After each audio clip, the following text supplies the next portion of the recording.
नमस्ते अस्तु भगवन् विश्वेश्वराय महादेवाय त्र्यंबकाय त्रिपुरान्तकाय त्रिकाग्निकालाय कालाग्निरुद्राय नीलकंठाय मृत्युंजयाय सर्वेश्वराय सदाशिवाय श्रीमन्महादेवाय नमः।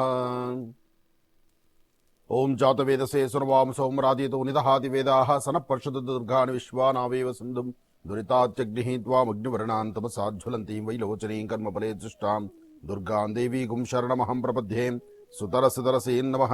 अग्ने त्वन्पारयानव्यो अस्मान् स्वस्तिवृत दुर्गाणि विश्वा महाकाली महालक्ष्मीर्देवताभ्यो नमः। गौरीर्मिमाय सलिलानक्षत्रद्विपदीं सां चतुष्पदीं अष्टापदीनोपदीं बहुशीं सहस्राक्षरां परमे व्योमन्। ಯುಗದಾದಿ ಯುಗಾದಿ. ಯುಗಾದಿ ಅಷ್ಟೇ ನಮ್ಮ ಹೊಸ ವರ್ಷ ಇರತಕ್ಕಂಥದ್ದು. ಯಾಕೆಂದರೆ ಪ್ರಕೃತಿಯ ಮಡಿಲಲ್ಲಿ ಆಚರಿಸುವಂಥ ಹಬ್ಬ ಅದು ಯುಗಾದಿ. ಇದು ಕ್ಯಾಲೆಂಡರ್ಗೆ ಮಾತ್ರ. ಆದರೆ ಹೊಸ ವರ್ಷ ಎಂಬತಕ್ಕಂಥದ್ದು ಸಂಪೂರ್ಣವಾಗಿ ಯುಗಾದಿ ಕಾಲದಲ್ಲಿ. ಅಂತಹ ಯುಗಾದಿ ಎಂದು ಆಚರಿಸುವಂಥ ಹೊಸ ವರ್ಷಕ್ಕೆ ಎಲ್ಲರೂ ಕಾತುರತೆಯಿಂದ ಕಾಯ್ತಿದ್ದೇವೆ. ನಮ್ಮ ಭಾರತೀಯ ಹಿಂದೂ ಸನಾತನ ಧರ್ಮ ಜೊತೆಗೆ ಭಾರತೀಯರು ಎಲ್ಲರಿಗೂ ಕ್ಯಾಲೆಂಡರ್ ಮಾಸಕ್ಕೆ ಶುಭ ಆಗಲಿ, ಒಳ್ಳೆಯದಾಗಲಿ. 2026 ವರ್ಷದ ಆರಂಭ ಕ್ಯಾಲೆಂಡರ್ ಮಾಸದಲ್ಲಿ ಈ ಫಲಾಫಲಗಳ ಬಗ್ಗೆ ಆಲೋಚನೆ ಮಾಡೋದಾದರೆ, ಮನುಷ್ಯನ ಗ್ರಹಗತಿಗಳ ಬಗ್ಗೆ ಚಿಂತನೆ ಮಾಡೋದಾದರೆ, ಅಥವಾ ಈಗ ಪ್ರಸ್ತುತ ಇರತಕ್ಕಂಥ ಗ್ರಹಗತಿಗಳು ಒಂದಷ್ಟು ರಾಶಿ ನಕ್ಷತ್ರಗಳ ಚಾರ ಪ್ರಕಾರ ಲಾಭ ನಷ್ಟಗಳೇನು ಎಂಬತಕ್ಕಂಥದ್ದನ್ನು ಅರಿತು ಆಲೋಚನೆ ಮಾಡೋದಾದರೆ ಭಾಳ ಯೋಚನೆ ಮಾಡಬೇಕು ನಾವು. ಯಾಕೆಂದರೆ ಪರಿಸ್ಥಿತಿ ಆಗಿದೆ, ಹೇಗಿದೆ ನಮ್ಮ ಭವಿಷ್ಯ, ಈ ಚಿಂತನೆ ಎಲ್ಲರಿಗೂ ಬಂದಾಯಿತು. ಎಲ್ಲರೂ ಆಲೋಚನೆ ಮಾಡೋದು ಅದನ್ನೇ. ಗ್ರಹಗತಿಗಳ ಕಾಟದಲ್ಲಿ ಸಾಕಷ್ಟು ಜನ ನೊಂದಿರೋರಿದ್ದಾರೆ. ಶನೈಶ್ಚರನ ಅನುಗ್ರಹ ಒಂದಷ್ಟು ಜನಕ್ಕಿದ್ರೆ, ಶನಿ ದಶೆಯಲ್ಲಿ ಆಗಿರತಕ್ಕಂಥ ಅಥವಾ ಈ 7.5 ಅಂತಕ್ಕಂಥದ್ದು 7 ವರ್ಷ ಶನಿಕಾಟ ಅಂತಕ್ಕಂತಹದ್ದು ಶನಿಯ ದೃಷ್ಟಿಕೋನದಲ್ಲಿ ಬಂದಿರತಕ್ಕಂಥ ಸಮಸ್ಯೆ. ಇಲ್ಲಿ ಗ್ರಹಗಳಲ್ಲಿ ಬರೀ ಶನಿ ದಶೆಯಿಂದ ಮಾತ್ರನೇ ಸಮಸ್ಯೆ ಅಂತಲ್ಲ. ನವಗ್ರಹಗಳಲ್ಲಿ ಒಂದೊಂದು ಗ್ರಹವೂ ಸಹಿತ ಒಂದೊಂದು ರೀತಿ ಮನುಷ್ಯನ ನೋವು ಕೊಡುತ್ತೆ, ಲಾಭನೂ ಕೊಡುತ್ತೆ. ಲಾಭ ನಷ್ಟಗಳ ಮಧ್ಯದಲ್ಲಿ ಪ್ರತಿಯೊಬ್ಬರು ಸಹಿತ ಇದನ್ನು ನಾವು ಚಿಂತನೆ ಮಾಡಬೇಕಾಗತ್ತೆ. ಹಾಗಾಗಿ ಇನ್ನ 3/3/2026 ಮಂಗಳವಾರ ಪಾಲ್ಗುಣ ಮಾಸ, ಈ ಪಾಲ್ಗುಣ ಶುಕ್ಲ ಪಕ್ಷದಲ್ಲಿ ಬರತಕ್ಕಂಥ ಪೌರ್ಣಮಿ ಎಂದು ಸಂಭವಿಸತಕ್ಕಂಥ ಈ ಗ್ರಹಣ ಚಂದ್ರಗ್ರಹಣವಾದರೂ ಇದು ಭಾರತ ದೇಶಕ್ಕೆ ಇದು ಸಹಿತ ಕಾಣಿಸುವುದರಿಂದ ಗ್ರಹಣ ಆಚರಣೆ ಉಂಟು ಅಂತ ಹೇಳ್ತಾರೆ. ಅಂದ್ರೆ ಇಲ್ಲಿ 3/3/2026 ಮಂಗಳವಾರ ಪಾಲ್ಗುಣ ಮಾಸದಲ್ಲಿ ಬರತಕ್ಕಂತಹ ಪೌರ್ಣಮಿ ಅವತ್ತು ಗ್ರಹಣದ ಆಚರಣೆ ಇರೋದ್ರಿಂದ, ಗ್ರಹಣ ಇರೋದ್ರಿಂದ, ಚಂದ್ರಗ್ರಹಣವಾದ್ರಿಂದ ಅದು ಭಾರತಕ್ಕೆ ಕಾಣಿಸೋದ್ರಿಂದ ಅದರ ಗ್ರಹಣ ಆಚರಣೆಯನ್ನ ನಾವು ಆಚರಿಸಬೇಕು ಎಂಬತಕ್ಕಂಥದ್ದು ಒಂದಷ್ಟು ನಿಯಮಗಳಿದೆ. ಹಾಗಾಗಿ ಈ ಗ್ರಹಣದ ಫಲಗಳು ಹೀಗಿದೆ. ಈ ವರ್ಷದ ರಾಶಿಫಲ ಎಂಬತಕ್ಕಂಥದ್ದು, ಈ ವರ್ಷದ ರಾಶಿಫಲದ ಬಗ್ಗೆ ನಾವು ತಿಳ್ಕೊಳ್ಳೋದಾದ್ರೆ ಒಂದಷ್ಟು ವಿಚಾರಗಳನ್ನ ಸ್ಪಷ್ಟೀಕರಿಸಿಕೊಂಡು, ಅಂದ್ರೆ ಮುಖ್ಯವಾಗಿ ಯಾವ್ಯಾವ ನಕ್ಷತ್ರಕ್ಕೆ ಯಾವ್ಯಾವ ರಾಶಿಗಳು ಆಗಮನದಲ್ಲಿರುತ್ತೆ ಬರುತ್ತೆ ಎಂಬತಕ್ಕಂಥದ್ದನ್ನ ಒಂದಷ್ಟು ವಿಚಾರಗಳನ್ನು ತಿಳ್ಕೊಳ್ಳೋಣ. ಈಗ ರವಿ ಸರ್ಕಾರ ಮತ್ತು ಸರ್ಕಾರಕ್ಕೆ ಸಂಬಂಧಪಟ್ಟತಕ್ಕಂಥದ್ದು ಮತ್ತು ಪಿತೃಗಳಿಗೆ ಸಂಬಂಧಪಟ್ಟತಕ್ಕಂಥದ್ದು, ತಂದೆ ತಾಯಿಗೆ ಸಂಬಂಧಪಟ್ಟತಕ್ಕಂಥದ್ದು, ಪಿತೃದೇವತೆಗಳ ಬಗ್ಗೆ ಆಲೋಚನೆ ಮಾಡತಕ್ಕಂಥದ್ದು ಇದೆಲ್ಲವೂ ಸಹಿತ ಇರುತ್ತೆ. ಇದಕ್ಕೆ ಸಂಬಂಧಪಟ್ಟಂಗೆ ಶಾಂತಿ ಅಂತಕ್ಕಂಥದ್ದು, ಸೂರ್ಯ ಪ್ರಾರ್ಥನೆ ಆಗಬೇಕು. ಹಾಗೆ ಸುವರ್ಣ ಪದ್ಮ ದಾನ ಅಂತ ಹೇಳ್ತಾರೆ. ಹಾಗೆ ಕೆಂಪು ಹಸುವನ್ನ ದಾನ ಕೊಡಬೇಕು ಅಂತ ಹೇಳ್ತಾರೆ ಈ ವರ್ಷದಲ್ಲಿ. ಅಂದ್ರೆ ಆದಷ್ಟು ವರ್ಷದಲ್ಲಿ ಬರತಕ್ಕಂತಹ ದೋಷಗಳು ದೂರ ಆಗ್ಲಿಕ್ಕೋಸ್ಕರ ರವಿ ಇಲ್ಲಿ ಪ್ರಧಾನವಾದ್ದರಿಂದ ರವಿಯಿಂದ ಆಗುವಂತಹದ್ದು ಏನೇ ಲಾಭ ಇದ್ರೂ ಅದರೊಂದಿಗೆ ಏನಾದ್ರು ಸಣ್ಣ ಪುಟ್ಟ ಕಷ್ಟಗಳಿಗೆ ಈ ಪರಿಹಾರವನ್ನು ಸೂಚನೆ ಮಾಡ್ತಾರೆ. ಏನೇನು ಪರಿಹಾರ? ಸೂರ್ಯ ಪ್ರಾರ್ಥನೆ ಆಗಬೇಕು ಮತ್ತು ಸುವರ್ಣ ಪದ್ಮ ದಾನ ಆಗಬೇಕು, ಕೆಂಪು ಹಸು ದಾನ ಆಗಬೇಕು ಅಂತ ಹೇಳ್ತಾರೆ.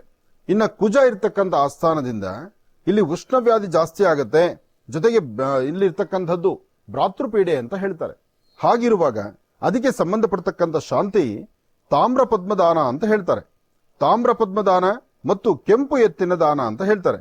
ಹೀಗಿರೋದ್ರಿಂದ ಇಲ್ಲಿ ಅದು ಸಹಿತ ಬಹಳ ವಿಶೇಷವಾಗಿರ್ತಕ್ಕಂಥದ್ದೇ. ಅಂದ್ರೆ ರಾಶಿ ಮತ್ತು ನವನಾಯಕರು, ಈ ನವನಾಯಕರು ಒಂದೊಂದು ನಾಯಕತ್ವವನ್ನು ಉಳಿಸ್ಕೊಂಡಾಗ ಅಲ್ಲಿ ಲಾಭ ನಷ್ಟಗಳಂತಕ್ಕಂಥದ್ದು, ಆಗು ಹೋಗುಗಳಂತಕ್ಕಂಥದ್ದು, ಬರ್ತಕ್ಕಂಥ ತೊಂದರೆಗಳಿಗೆ ಪರಿಹಾರ ಮಾರ್ಗವಾಗಿದು.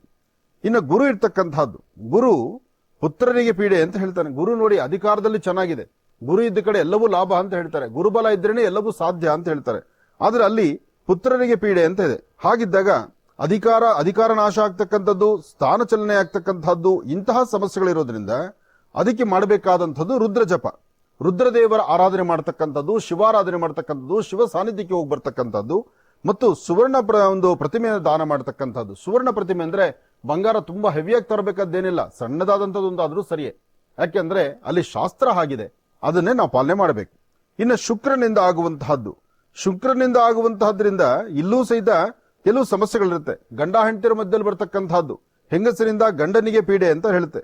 ಆದರೆ ಗಂಡನಿಗೆ ಆಗುವಂತಹ ಅಪಕೀರ್ತಿ, ಅಸಮಾಧಾನ, ತೊಂದರೆ, ತಾಪತ್ರೆಗಳು ಇದೆಲ್ಲವನ್ನು ಸಹಿತ ಸರಿಪಡಿಸ್ಕೊಳ್ಬೇಕು. ಹಾಗೆ ಇಂತಹ ತೊಂದರೆಗಳಿರೋದ್ರಿಂದ ಗಂಡಸಿಗೆ ಆಗ್ತಕ್ಕಂತಹ ತೊಂದರೆಗಳು ಗಂಡ ಹೆಂಡತಿ ಇಬ್ಬರಿಗೂ ಇದೆ. ಗಂಡನಿಂದ ಹೆಂಡತಿಗಿರ್ಬೋದು, ಹೆಂಡತಿಗಿಂದ ಗಂಡನಿಗಿರ್ಬೋದು. ಇಂತಹ ಪರಿಸ್ಥಿತಿ ಇದ್ದಾಗ ಇದಕ್ಕೆ ಶಾಂತಿ ಅಂತಕ್ಕಂಥದ್ದೇನು? ಬೆಳ್ಳಿ ಪಾತ್ರೆ ಅಥವಾ ಬಿಳಿ ಬಣ್ಣದ ಹಸು, ಬೆಳ್ಳಿ ಪಾತ್ರೆ, ಬಿಳಿ ಬಣ್ಣದ ಹಸು, ಇದನ್ನು ದಾನ ಕೊಡಬೇಕು ಅಂತ ಹೇಳ್ತಾರೆ. ಇನ್ನು ಶನಿಯಿಂದ ಆಗ್ತಕ್ಕಂಥದ್ದು ದೇಹ ಪೀಡೆ ಮತ್ತು ಜ್ಯೇಷ್ಠ ಭ್ರಾತೃವಿನಿಂದ ತೊಂದರೆ ಆಗ್ತಕ್ಕಂತಹದ್ದು, ಇಲ್ಲೂ ಸಹಿತ ಶಾಂತಿ ಬಹಳ ಮುಖ್ಯ. ಯಾಕೆಂದ್ರೆ ಇಲ್ಲಿ ಶನಿಯಿಂದ ಉಂಟಾಗ್ತಕ್ಕಂತಹದ್ದೇನಿದೆ, ಕಬ್ಬಿಣ ಮತ್ತು ಎಳ್ಳು ದಾನ ಕೊಡಬೇಕು, ಅಶ್ವತ್ಥ ಪ್ರದಕ್ಷಿಣೆ ಮಾಡಬೇಕು. ನೋಡಿ, ಕಬ್ಬಿಣ ಅಥವಾ ಎಳ್ಳು, ಇಲ್ಲಿ ಕಬ್ಬಿಣದ ಬಾಂಡ್ಲೆ ಅಥವಾ ಬಾಂಡ್ಲೆಯಲ್ಲಿ ಒಂದಿಷ್ಟು ಎಳ್ಳೆಣ್ಣೆ ಹಾಕಿ ಶನೇಶ್ವರನ ಸಾನ್ನಿಧ್ಯ ಅಥವಾ ಹನುಮನ ಸಾನ್ನಿಧ್ಯದಲ್ಲಿ ಒಂದು ಎಳ್ಳೆಣ್ಣೆ ದೀಪ ಹಚ್ಚಬಹುದು.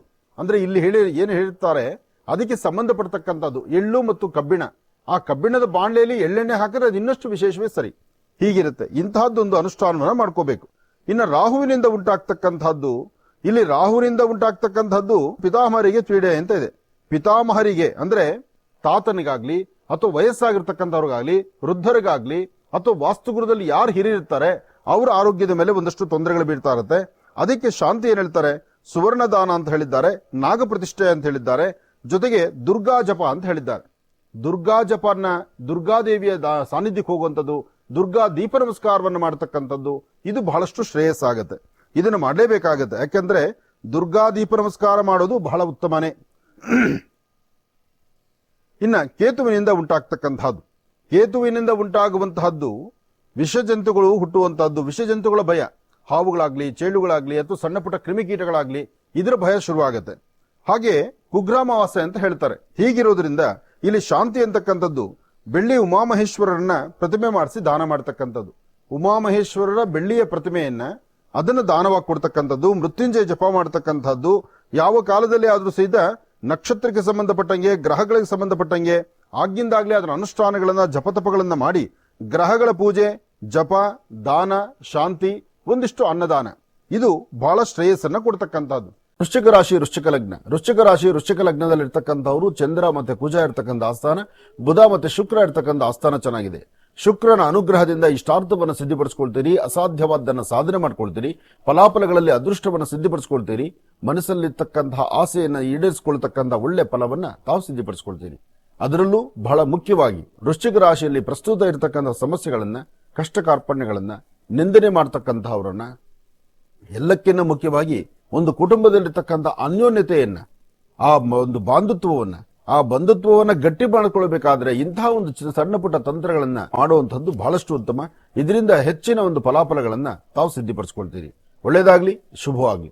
ವೃಶ್ಚಿಕ ರಾಶಿಯಲ್ಲಿರ್ತಕ್ಕಂಥವ್ರಿಗೆ ಗುರು ಇರ್ತಕ್ಕಂಥ ಆಸ್ಥಾನ, ಚಂದ್ರನ ಆಸ್ಥಾನ. ಇಲ್ಲಿ ಗುರುನೇ ಬಹಳ ಪ್ರಧಾನವಾದ್ರಿಂದ ಈ ವರ್ಷ ಫಲದಲ್ಲಿ ಅಂದುಕೊಂಡಿದ್ದನ್ನು ಸ್ವಲ್ಪ ಸಾಧನೆ ಮಾಡ್ತೀರಿ. ಯಾಕೆಂದ್ರೆ ಗುರು ಮಿಥುನ ಮತ್ತು ವಿಶೇಷವಾಗಿರ್ತಕ್ಕಂಥ ಕರ್ಕಾಟಕ, ಅಂದ್ರೆ ಈಗ ಸಂಬಂಧಪಡ್ತಕ್ಕಂಥ ರೀತಿಯಲ್ಲಿ ಆಯಾ ಕಾಲಕ್ಕೆ ಸಂಬಂಧಪಟ್ಟಂಗೆ ಒಂದಿಷ್ಟು ಒಳಿತನ್ನ ಕಾಣ್ತೀರಿ. ಆದ್ರೆ ಏನೇ ಮಾಡಬೇಕಾದ್ರೂ ಮತ್ತೊಬ್ಬರಿಗೆ ವಿಚಾರವನ್ನು ಮುಟ್ಟಿಸ್ತೀರಾ, ಸ್ವಲ್ಪ ಗೌಪ್ಯತೆಯನ್ನು ಕಾಪಾಡ್ತಾ ಧರ್ಮ ಮಾರ್ಗದಲ್ಲಿ ನಡೆದಿದ್ದೆ ಆದ್ರೆ ಹೆಚ್ಚಿನ ಫಲಗಳಿದೆ. ಆದ್ರೆ ಗುರು ಪ್ರಾರ್ಥನೆ ಬೇಕು, ಗುರು ಜಪ ಬೇಕು. ಸಾಧ್ಯವಾದ್ರೆ 9 ಗುರುವಾರ ಪ್ರಾರಂಭಿಕದಲ್ಲಿ ಬರ್ತಕ್ಕಂತಹ 9 ಗುರುವಾರಗಳು ಮಧ್ಯಾಹ್ನ 1 ಪ್ರಸಾದವನ್ನು ಊಟ ಮಾಡಿ, ಬೆಳಿಗ್ಗೆ ಮತ್ತು ಸಾಯಂಕಾಲ ಉಪವಾಸನೋ ಅಥವಾ ಒಂದಿಷ್ಟು ಹಣ್ಣು ಹಂಪಲು ತಿಂತಕ್ಕಂಥದ್ದು, ವಯಸ್ಸಾಗಿರ್ತಕ್ಕಂತಹ ವೃದ್ಧರಿಗೆ ಗೌರವಿಸ್ತಕ್ಕಂಥದ್ದು, ಸಣ್ಣ ಪುಟ್ಟ ಮಕ್ಕಳಿಗೆ ಸಿಹಿಯನ್ನು ಕೊಡ್ತಕ್ಕಂಥದ್ದು, ಹಾಗೆ ಗುರುಗಳ ಸಾನ್ನಿಧ್ಯಕ್ಕೆ ಒಂದಿಷ್ಟು ಕಡಲೆಕಾಳು, ಹಳದಿ ಕಲರ್ ವಸ್ತ್ರ ಇದನ್ನು ಕೊಟ್ಟು ನಮಸ್ಕಾರ ಮಾಡೋದ್ರಿಂದ ಗುರುವಿನ ಅನುಗ್ರಹಕ್ಕೆ ಪಾತ್ರರಾಗ್ತೀರಿ. ಇನ್ನು ಶನಿಯಿಂದ ಉಂಟಾಗ್ತಕ್ಕಂಥದ್ದು ಗೊತ್ತಿದ್ದೋ ಗೊತ್ತಿಲ್ದಿರ ಬರ್ತಕ್ಕಂಥ ಸಮಸ್ಯೆಗಳಿಗೆ ಆಗಿಂದಾಗಲೇ ಪರಿಹಾರ ಕಾಣಲೇಬೇಕು. ಅಂದ್ರೆ ಸಮಸ್ಯೆ ಎಂಬತಕ್ಕಂಥದ್ದಿದೆ, ಪರಿಹಾರ ಅಂತಕ್ಕಂಥದ್ದು ಮಾಡ್ಕೊಳ್ಬೇಕು. ಆ ಪರಿಹಾರ ಹೇಗೆ? ಪರಿಹಾರ ಮಾಡಬೇಕಾಗಿರ್ತಕ್ಕಂಥದ್ದು ವಿಷ್ಣು ದೇವರ ಆರಾಧನೆ ಮಾಡತಕ್ಕಂಥದ್ದು. ಶನಿವಾರ ಬಂತು ಅಂದ್ರೆ ಹನುಮನ ಸಾನ್ನಿಧ್ಯಕ್ಕೆ ಹೋಗಿ ಬರ್ತಕ್ಕಂಥದ್ದು, ಪ್ರಭು ಶ್ರೀ ರಾಮಚಂದ್ರನ ಆರಾಧನೆ ಮಾಡತಕ್ಕಂಥದ್ದು.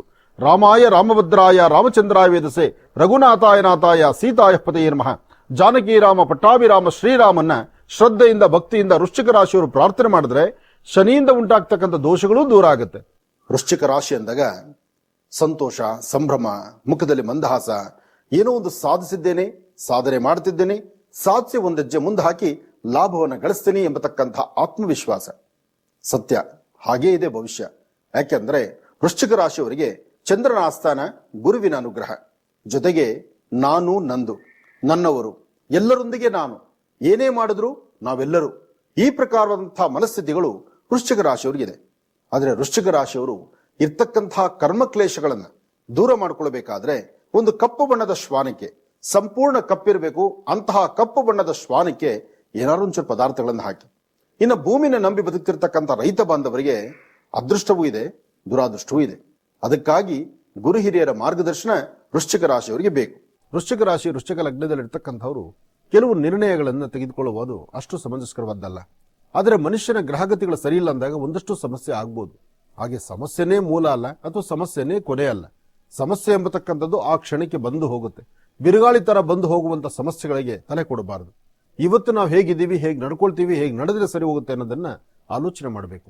ಸರಿಯಾದಂಥ ಸನ್ಮಾರ್ಗದತ್ತ ನಡೆದಿದ್ದೆ ಆದರೆ ಒಂದು ಅಭೂತಪೂರ್ವವಾದಂತಹದ್ದು, ವಿಶೇಷವಾಗಿರ್ತಕ್ಕಂಥದ್ದು, ಅಂದುಕೊಂಡಿದ್ದಕ್ಕಿಂತ ಹೆಚ್ಚಿನಾಗಿ ಚೆನ್ನಾಗಿ ಬದುಕುವಂತ ಯೋಗ ಫಲ ನಿಮ್ಮ ಭವಿಷ್ಯತ್ತಲ್ಲಾಗತ್ತೆ. ತೃಪ್ತಿಕರವಾದಂತಹ ಬದುಕನ್ನು ಕಟ್ಕೊಳ್ಳುವಂತಹ ಒಳ್ಳೆ ಅದ್ಭುತವಾದಂತಹ ಯೋಗ ಫಲ ಇದೆ. ಹಾಗಾಗಿ ನೀವೇನಂದುಕೊಂಡ್ರೂ ಕಾರ್ಯಸಿದ್ಧಿಯೇ.